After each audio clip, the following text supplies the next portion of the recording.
सुप्रभात बच्चों। मैं आज मुखलाल संस्कृत उपशास्त्री महाविद्यालय बंधु छपरा भोजपुर से ऑनलाइन क्लास के माध्यम से आप सबों को हिंदी व्याकरण में पल्लवन के बारे में जानकारी देने जा रहा हूँ। सबसे पहले पल्लवन में हम लोग जानेंगे कि पल्लवन कहते किसे हैं, इसकी परिभाषा क्या है। उसके बाद इसका व्याख्या, भावार्थ, इसके कुछ सामान्य नियम और इसके कुछ उदाहरण हम लोग पढ़ेंगे। तो सबसे पहले हम लोग देखेंगे इसका परिभाषा कि कहते या कि पल्लवन कहते किसे हैं। तो किसी सुगठित एवं गुम्फित विचार अथवा भाव के विचार को हम पल्लवन कहते हैं। कम से कम शब्दों अथवा एक वाक्य में कहे अथवा लिखे गए भावों और विचारों में इतनी स्पष्टता नहीं रहती कि हर तरह के लोग उसे आसानी से समझ सकें।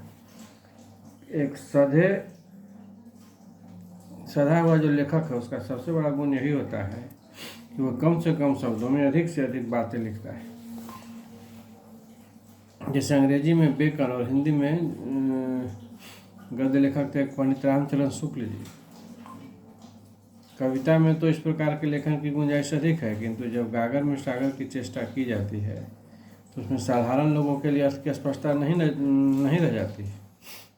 ऐसी स्थिति में विचार अथवा भाव के तार को अलग कर तारतम्य के साथ समझने के लिए एक कुशल व्याख्याता की आवश्यकता पड़ती है। इतना ही नहीं, हिंदी में ऐसे हजारों सूक्तियाँ और कहावत प्रचलित है जिनके अर्थ ऊपर से तो स्पष्ट नहीं है, किंतु उनका अर्थ विस्तार करने पर उनके भाव पूरी तरह स्पष्ट हो जाते हैं।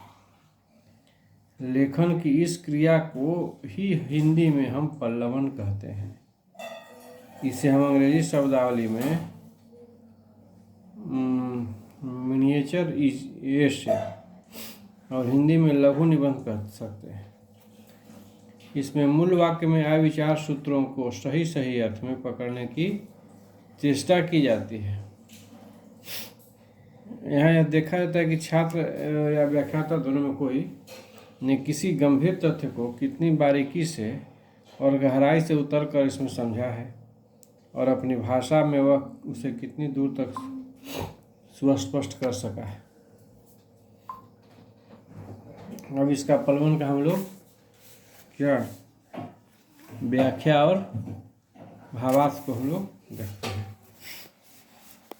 तो इसके व्याख्या और भावार्थ के तात्विक अंतर को हमको समझना चाहिए। पहले पल्लवन और व्याख्या दोनों में सन्निहित भाव अथवा विचार का विस्तार होता है, किंतु पल्लवन में जहाँ केवल निहित भाव का विस्तार होता है, वहाँ व्याख्या में प्रसंग निर्देश के साथ आलोचना तथा टीका टिप्पणी के लिए भी स्थान सुरक्षित है।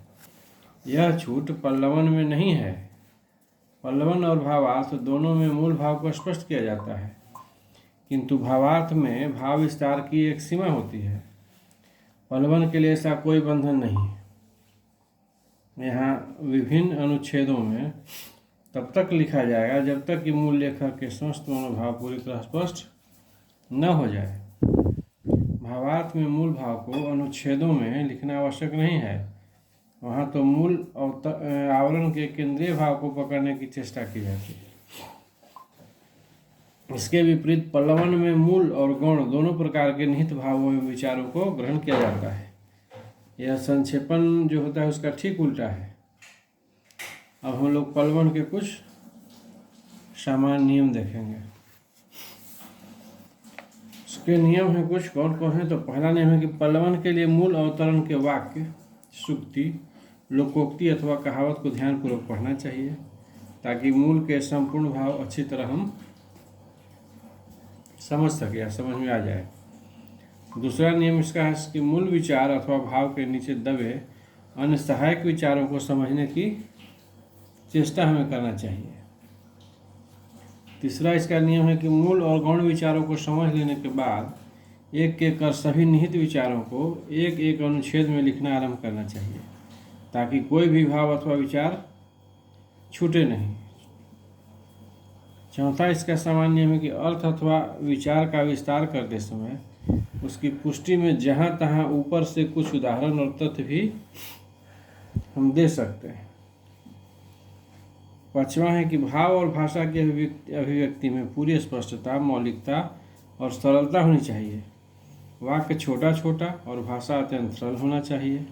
अलंकृत भाषा लिखने की चेष्टा नहीं करना चाहिए। 6ठा है इस कक्षा में नियम कि पल्लवन के लेखन में अप्रासंगिक बातों का अनावश्यक विस्तार या उल्लेख बिल्कुल नहीं होना चाहिए। 7वां नियम है कि पल्लवन में लेखक जो है उसको मूल या गौण भाव या विचार की टीका, टिप्पणी और आलोचना नहीं करनी चाहिए। इसमें मूल लेखक के मनोभाव का ही विस्तार और विश्लेषण होना चाहिए। इसका 8वां नियम है कि पल्लवन की रचना हर हालत में अन्य पुरुष में ही होना चाहिए। और कुछ और है 9वां इसका नियम कि पल्लवन व्यास शैली में ही व्यास शैली की होनी चाहिए, समास शैली की नहीं। अतः इसमें बातों को विस्तार से लिखने का अभ्यास किया जाना चाहिए। अब इसके कुछ उदाहरण देखिए। पल्लवन का सबसे लास्ट में इसका उदाहरण कुछ देखिए। तो उदाहरण है इसका कि इसका मूल अवतरण महात्मा गांधी का एक वाक्य है कि विदेशी भाषा का विद्यार्थी होना बुरा नहीं, पर अपनी भाषा सर्वोपरि है। महात्मा गांधी एक महात्मा गांधी द्वारा बोला गया वाक्य है, यही मूल अवतरण है। अब इसका पल्लवन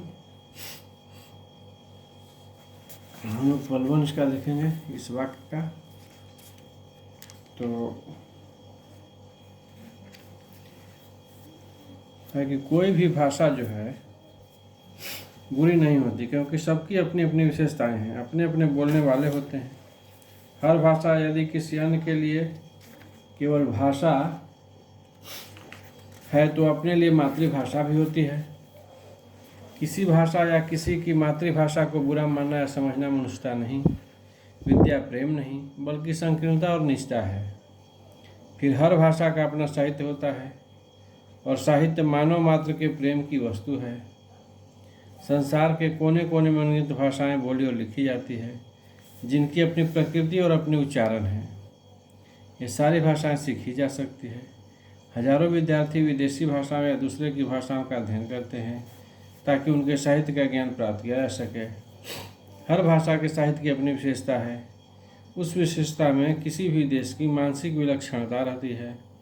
इन सारी बातों की जानकारी के लिए ही विदेशी भाषाओं का अध्ययन होता है।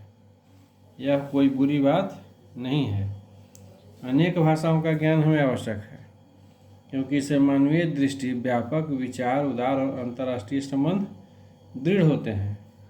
इसलिए विदेशी भाषा या दूसरी भाषा के विद्यार्थी होना बुरा नहीं है, लेकिन विदेशी भाषाओं या दूसरे भाषाओं को पढ़ने के पहले अपनी राष्ट्रभाषा और मातृभाषा का ज्ञान नितांत आवश्यक है। अपनी भाषा में हृदय बोलता है। इसमें माँ की ममता, राष्ट्रीय संबंधों का माधुर्य और अपने को जानने पहचानने की सरलता रहती है।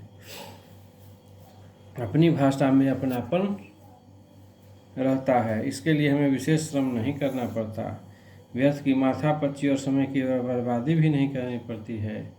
हिंदी हमारी मातृभाषा है, इसलिए इसके व्यवहार में हमें जितनी सहजता और सुविधा का बोध होता है, उतनी सहजता और सुविधा का बोध विदेशी भाषाओं में नहीं होता। कारण यह है कि हिंदी जो है हम घर बाहर सभी जगह बोलते हैं। इसी में हम अपने मन में बातें सोचते हैं कि किसी विदेशी भाषा में थोड़े हम बात सोचते हैं मन में।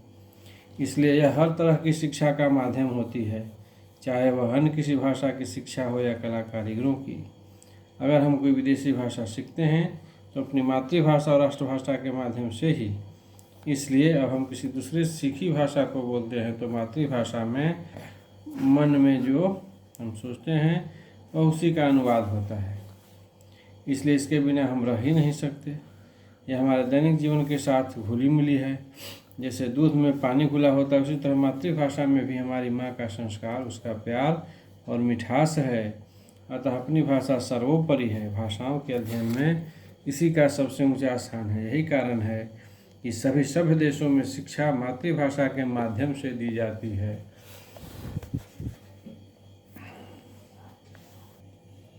विदेशी भाषा सीखी जा सकती है पर वह अपनी नहीं हो सकती। वह मस्तिष्क की वस्तु हो सकती है, हृदय की वाणी नहीं हो सकती। उसमें माँ की ममता, पिता का प्यार, पड़ोसियों का स्नेह और हमारा मन या हमारे देश का दर्द नहीं हो सकता। आज अंग्रेजी हम पर ज़बरदस्ती लदी है। फल यह है कि लाखों विद्यार्थी अंग्रेजी में फेल हो रहे हैं। लादी गई कोई भी विदेशी भाषा समाज और देश के स्वाभाविक विकास में बाधक होती है। फिर भाषा तो अन्य विद्याओं को जानने का एक माध्यम है, अपने भाव प्रकट करने का एक जरिया है। बचपन की जानी समझी मातृभाषा को अपनी पढ़ाई लिखाई या काम कारोबार का माध्यम न बनाकर अंग्रेजी को बनाने से अंग्रेजी सीखने में ही हमारे 10-12 वर्ष व्यर्थ बर्बाद होते हैं। आज अंग्रेजी को माध्यम रखने के कारण देश के हर विद्यार्थी के यानी इस देश के 10-12 वर्ष बर्बाद हो रहे हैं। क्या इस बर्बादी को भी देशभक्ति में गिना जाएगा? अतः यह ठीक ही कहा गया है कि विदेशी भाषा का विद्यार्थी होना बुरा नहीं है, पर अपनी भाषा सर्वोपरि है। तो यह था एक उदाहरण। अब एक उदाहरण का मूल अवतरण आपको अब हम बता रहे हैं और बोल रहे हैं, उसका आप लोग अपने से उसका पलवन कीजिएगा। वह है मूल अवतरण इसका कि नर और नारी जन्मते और मरते हैं परंतु राष्ट्र सदा अमर रहता है। यह जवाहरलाल नेहरू जी कहे थे। इसी वाक्य का आप, इसी मूल अवतरण का आप पलवन कीजिए।